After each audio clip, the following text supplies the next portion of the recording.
Coming up on Network Africa, Sudanese authorities close all schools indefinitely amid mass demonstrations over the killing of school children at a rally.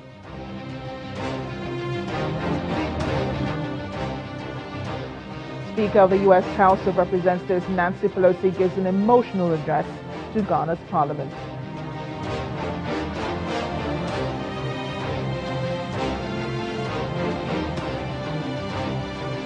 Second person dies of Ebola on the Democratic Republic of Congo's border with Rwanda.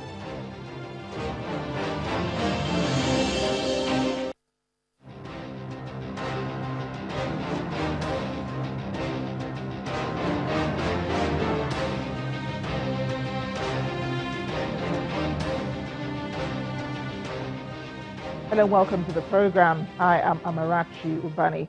We begin today in Sudan, where the authorities have closed all schools indefinitely amid mass demonstrations over the killing of school children at a rally on Monday.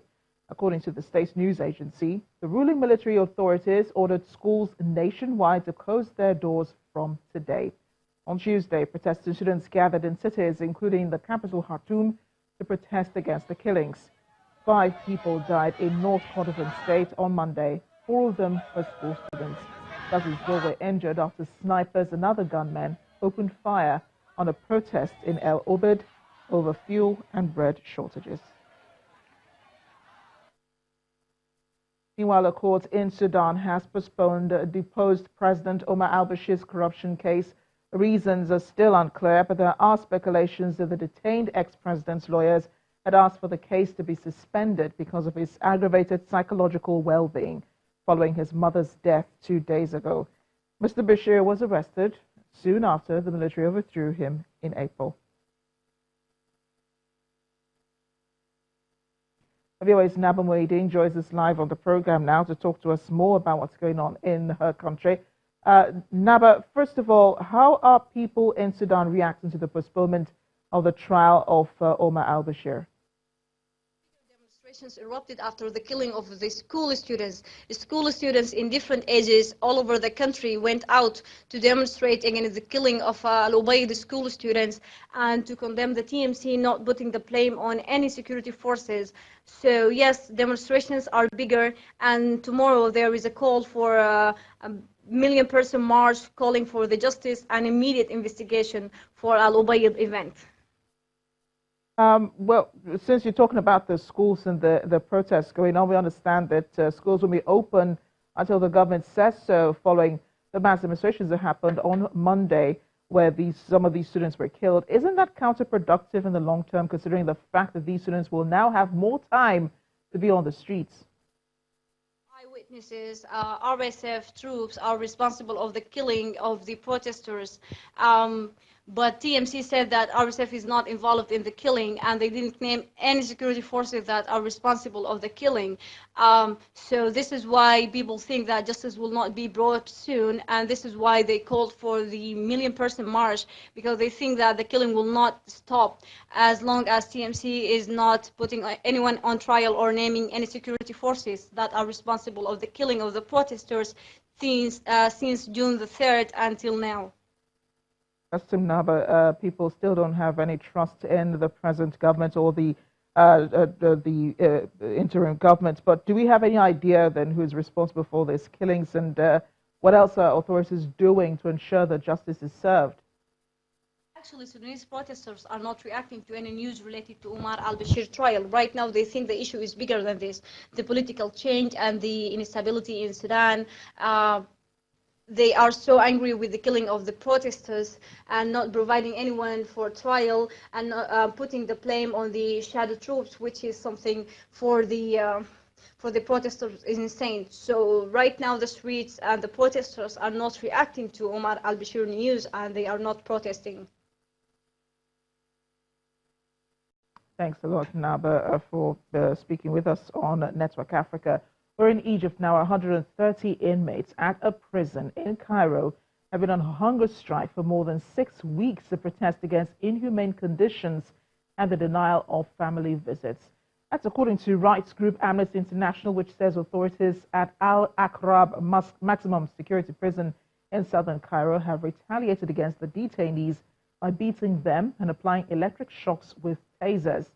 Amnesty adds that, quote, by refusing to allow detainees to see their families, the Egyptian authorities are flagrantly flouting both Egyptian and international law and displaying callous cruelty, end of quote. Over in East Africa, Ethiopia's parliament has approved the postponement of elections for the cities' councils of Addis Ababa and Dire Dawa after the election board requested more time to prepare for the polls. The elections were due to have been held this year, but have now been scheduled to take place together with the general elections, which hold next year. It's a second postponement. Last year, the elections were postponed to this year because of political unrest. Ethiopia, as we remember, has been hit by a wave of ethnic and political conflict since Prime Minister Abiy Ahmed took office last year on a promise to introduce far-reaching political and economic reforms. There are fears, though, that the instability could jeopardize the holding of a free and fair general election and damage Mr. Abiy's credibility as well. A tuk-tuk taxi driver in northern Ethiopia's city of Gondar has been arrested for transporting machine gun ammunition. The city's police chief, Esete Zagwa, says officers seized a total of 3,217 bullets from the tuk-tuk, which is known locally as Bajaj. The driver was detained after failing to stop at a road that had been closed for an official function. Officers then chased him and arrested him with the bullets. Police are investigating if others are involved in the smuggling of the ammunition. Gondar in the Amhara region is about 170 kilometers from the regional capital, Bahir Dar, where a coup attempt was foiled in June. The U.S. House Speaker Nancy Pelosi is in Ghana. Yesterday, she gave an emotional address to the Parliament on the 400th anniversary of the first enslaved Africans arriving in America. Ms. Pelosi appeared tearful as she recalled the horrors of the slave trade. She also paid tribute to the contributions of African Americans to the United States, saying that Ghana's struggle for independence had been an inspiration for the civil rights movement led by Martin Luther King and others. The year of return, we solemnly remember the horrors of that terrible atrocity. What a beautiful gesture of your president, President Akufo-Addo, to declare the year of return campaign. At Cape Coast Castle, we stood before the door of no return, where countless millions caught their last glimpse of Africa before they were shipped to a life of enslavement. Being here has been a transformative experience for all of us. These profound places are a sobering testament to humanity's capacity for great evil, and also a helpful reminder of the capacity for great resilience, renewal, and strength of a people. America is firmly committed to economic progress in Ghana, a commitment enshrined and advanced over the course of many years through the Millennium Challenge Partnership and in the African Growth and Opportunities Act. Together, our governments must continue to support smart developmental strategies that spur sustainable economic growth and lift up all families in Ghana and throughout Africa. Every person has access to basic health care. We must, to fully achieve environmental justice, we must combat the climate crisis, which is the existential threat of our time. America applauds Ghana's leadership in this fight, a commitment that is enshrined in your Constitution, which pledges, quote, and really a model to the world, which pledges, quote, to protect and safeguard the national environment for posterity and protect the wider international environment for mankind. Health concerns are high in the Democratic Republic of Congo as a patient who tested positive to Ebola in Goma died. The head of the government's response team, Jean Muyembe, says the man died this morning. He had been in Ituri doing some artisanal mining, but traveled to the outskirts of Goma, where he was admitted to hospital on July 13th. He developed symptoms that tested positive to Ebola on Tuesday. More than 1,600 people have died of Ebola in DR Congo since the outbreak began in August last year, for those who've been in more remote areas. So last week, the World Health Organization did declare the outbreak a global health emergency. Here in Nigeria, students, parents, and principals of secondary schools have been brainstorming over the causes and possible preventive measures against human trafficking. The different groups present at an event organized by the Edo State government in conjunction with some returnees have listed unemployment, peer and parental pressure, as well as ignorance and neglect as some of the factors that make young people vulnerable to trafficking. Pride for the homeland resonates in the performance of these young Nigerians. But a business for which students, parents and stakeholders are brought together in this hall in the Edo State capital, Benin City, ending human trafficking, quickly takes over. We don't know how many people lost their life along the line. Some of the students have a message for the parents. Those that are not in school should at least learn one or two trades, because when you are involved in smoking, you have hard work, this doing. You not easily fall a prey to these traffickers. Parents should be educated. They should be made known. It should be made known to them that they should not force their children to go out of the country, because they don't know the things that these children are exposed to. The teachers, while insisting that they play their part, want the parents to do more. We try to educate our children to discourage them from these acts. Parents leave these children unguided. They go about their businesses, leaving these children like sheep without shepherd. These children, when they finish from school, teachers, they will have few hours to stay with these children in a day. Then the remaining hours of the day, they are at home. Nobody to care for them, nobody to direct them. The parents also have their views. I have already seen some parents, because others are building, there is no money. They will not force their peers to travel out.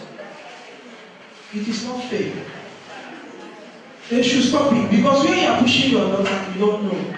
So I have already lost their lives there. Parents are now pushing their children to eat. The essence why this is coming in is for all students to know that we also have our rights. The right to say no, mommy, there is a better future for me. The organizers maintain that the campaign would go beyond this hall and the World Day Against Human Trafficking. It's after school. Most of them are not, they don't have job, but in the process of looking for white-collar job, there are other skills they need to enhance, they need to do. And that is what the government is doing through Edo Job. So we want to recommend these about 40 students now to this skill development, so that they will have something to fall back to after school. They also want everyone to stay alert, as according to the United Nations and from experience, human trafficking happens all around us. Jessica Olubose, Channels Television News. Staying in West Africa, Senegal is deemed one of the world's biggest contributors to plastic in the ocean. It's trying to clear its image, though, preparing to crack down on polluters with a new law, police interventions and fines. However, after failing to enforce an earlier plastic ban, citizens remain skeptical, saying it would take a lifetime to change people's bad habits. For more than 10 years, Senegalese eco-warrior Modou Fall has been fighting to change people's habits of throwing plastic waste out into the streets with no concern for its effect on the environment. Covering himself in used plastic bags, he regularly visits schools and teaches children about the importance of rejecting the use of plastic and explains to them that it all ends up in the ocean and kills wildlife. For him, saving the planet and the oceans from plastic pollution starts very young and at home. If we go on like this and don't change our behavior, then the fight against climate change will go on. That is what is causing all the problems, all the disasters you see around the world. It is a lack of willingness. People need to know that the states can't do everything, because it is not the authorities that bring all this waste here. It is the people.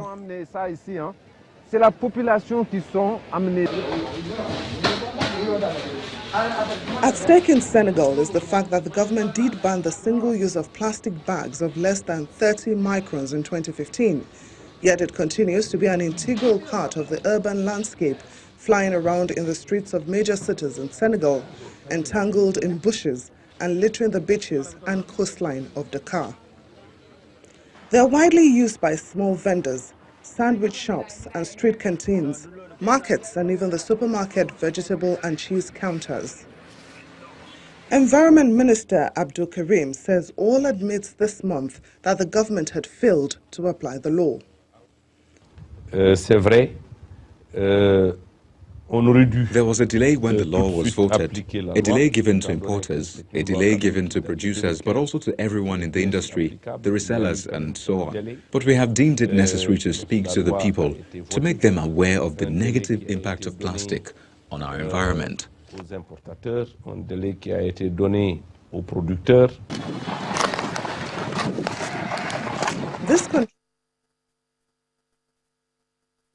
You're still watching Network Africa. Still to come is a story that might make you cringe or maybe not.